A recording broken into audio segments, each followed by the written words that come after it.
फायदे तो आप जानते ही होंगे, लेकिन आज हम आपको योग के साथ मंत्र और हवन के उस संगम के बारे में बताने वाले हैं जिससे आप न केवल स्वस्थ होते हैं बल्कि आपका मन भी शांत हो जाता है।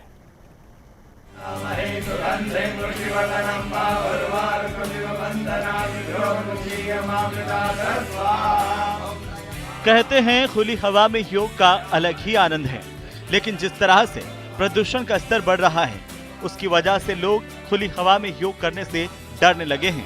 ऐसे में कुछ लोग हवन और मंत्रोच्चार के साथ योग करने की सलाह देते हैं। इनका कहना है कि हवन में औषधियों के जलने से आसपास का वातावरण शुद्ध हो जाता है और इस हवन कुंड के पास मंत्रोच्चार के साथ योग करने से योग के फायदे तो होते ही हैं, साथ ही मन भी शांत होता है और एकाग्रता बढ़ती है। हवन में आधा घंटा बैठते हैं तो क्षय और दमा जैसे रोगों से हमें राहत मिलती है। हवन करने से वातावरण 94% 95% जो विषाणु जीवाणु हैं वो नष्ट हो जाते हैं, वातावरण शुद्ध होता है और शुद्ध वातावरण में हम योगाभ्यास योग करते हैं तो उसका लाभ कहीं 100 गुना बढ़ जाता है। योग का महत्व तभी बढ़ता है जब उसे स्वच्छ वातावरण में एकाग्रचित होकर के किया जाए।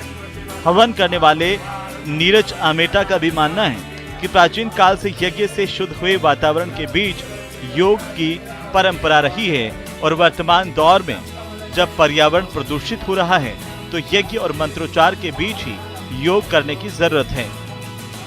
यज्ञो वै श्रेष्ठ तमं कर्म, यज्ञ ही एक श्रेष्ठ कर्म है और योग जो है, योग का अर्थ होता है युज्यते इति योगः, जुड़ने को योग कहते हैं। जब यज्ञ और योग ये दोनों चीजें जुड़ जाती है तो हमारे शास्त्रों में भी कहा गया है कि ब्राह्मणों से मुखमासित बाहुराजन्यः कृतः उरुतः जदवैश्यः पदव्यां घुम शूद्रो अजायत।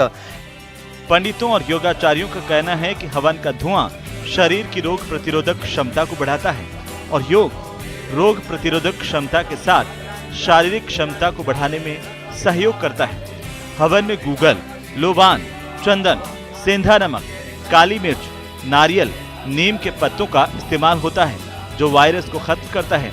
आयुर्वेद में हवन के माध्यम से वायुमंडल को स्वच्छ करने का विधान बताया गया है। मंत्र विद्या से क्या है कि मानसिक शुद्धि होती है और हवन विद्या से प्रकृति की शुद्धि होती है, साथ ही योग से शारीरिक शुद्धि होती है। योग से आज हम लोग ने यहाँ पर योग किया हवन के साथ, हमें बहुत मानसिक शांति का अनुभव हुआ और इतना स्वच्छ वातावरण है यहाँ पर और बहुत ही हमें अच्छा लग रहा है। यज्ञ करने से हर व्यक्ति का मानसिक विचार, आत्मिक विचार और सात्विक विचार ये अच्छे से शुद्धिकरण होता है। प्रकृति के यज्ञ बहुत ही करीब, अगर हमारी प्रकृति शुद्ध होगी, वातावरण शुद्ध होगा, उससे हमको अच्छी ऊर्जा का संचार होगा और हमारी आत्मा की शुद्धि होगी। अगर आप भी योग का पूरा फायदा उठाना चाहते हैं तो आपको भी हवन और मंत्रोच्चार के साथ योग करना सीखना चाहिए। न्यूज़ 18 राजस्थान के लिए उदयपुर से कपिल शेमाली की रिपोर्ट। तो इस बुलेटिन में फिलहाल